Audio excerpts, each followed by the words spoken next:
Assalamualaikum warahmatullahi wabarakatuh dan salam keluarga Malaysia. Saya Nur Akilah Kristina binti Zulkifli, pelajar tahun 6 SK Cabang 4 Tumpak Kelantan. Di tangan saya ini adalah sebuah buku yang saya pinjam dari perpustakaan sekolah. Setelah berulang kali saya membacanya, hari ini saya ingin kongsikan dengan sahabat di luar sana tentang perihal buku yang menarik ini. Jom. Buku ini berjudul Android 305. Saya terpegun bila membaca antologi cerpen-cerpen yang terdapat dalam buku ini.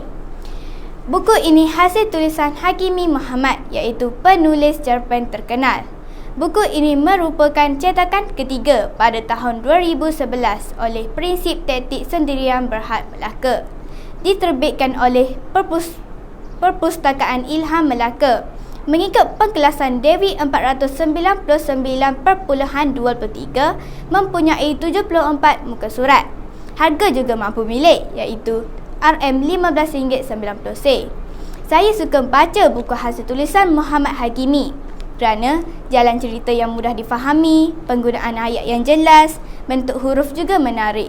Begitu juga dengan saiz huruf yang digunakan.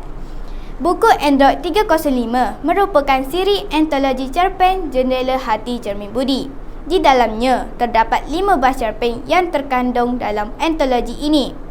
Setiap cerpen memaparkan nilai-nilai moral dan pengajaran yang wajar dijadikan teladan kerana penceritaannya mengisahkan kehidupan masyarakat serta watak dalam setiap cerpen adalah pelajar seusia saya.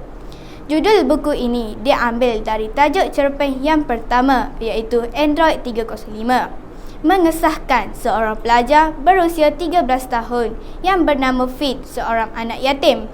Oleh kerana tidak sanggup melihat keletihan yang ditanggung oleh ibunya yang seharian bekerja di pejabat, pulang lewat malam dan perlu menyiapkan kerja-kerja di rumah. Berbekalkan perasaan kasihan yang amat mendalam terhadap ibunya, Fit mengambil keputusan untuk bekerja sambil belajar. Dengan harapan duit yang dikumpulnya, beliau dapat membeli Android 305 bagi membantu ibunya bekerja di rumah. Dia sanggup bekerja di kedai elektrik walaupun dengan duit upah yang tak seberapa, tapi dia sanggup dan berharap dia berjaya membeli Android 305 untuk ibunya. Ibunya amat terharu dengan tindakan Fit. Buku Android 305 amat unik kerana terdapat dalam buku ini ialah simpulan bahasa. Contohnya, mencari jalan berat hati jaji buta. Manakala pepatah Melayu, pahit dahulu manis kemudian. Di samping itu, diselitkan juga perumpamaan, bidalan dan peribahasa. Setiap akhir penceritaan, penulis mengeluarkan kosakata yang susah difahami dan diberikan sinonimnya bagi membantu pembaca untuk memahaminya. Begitu juga, setiap seni bahasa yang digunakan dalam cerita akan disertakan dengan maksudnya. Ini membantu pembaca menjimatkan masa untuk membuka kamus mencari maksudnya. Selain itu, setiap kosa dan seni bahasa yang ditulis dengan dibezakan warna yang lebih gelap daripada tulisan biasa. Penggunaan kertas yang tebal untuk mengelak daripada mudah terkoyak. Buku ini juga dijilid dengan susunan isi buku yang kemas. Gambar ilustrasi kulit juga menarik pembaca kerana berwarna-warni. Tulisan judul yang jelas dan dibezakan dengan warna antara perkataan dan perkataan lain. Selain itu, terdapat soalan untuk menguji kefahaman pembaca. Dengan adanya soalan ini, dapat membantu pembaca mengingat kembali isi cerita. Yang dibaca ini merupakan kekuatan buku siri antologi cerpen Jendela Hati Cermin Budi.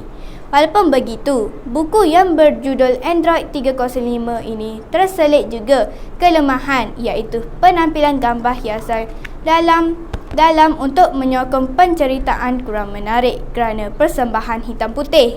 Soalan menguji minda di akhir setiap cerpen terlalu banyak menyebabkan pembaca kurang minat untuk menjawab persoalan tersebut. Pada keseluruhannya, buku ini amat menarik untuk dibaca dan wajib dimiliki oleh semua pelajar kerana banyak kekuatan terdapat pada buku ini berbanding dengan buku lain. Saya menyeru kepada sahabat di luar sana supaya dapat miliki buku seperti ini. Jadikan buku sebagai rakan karib kita. Sekian, terima kasih.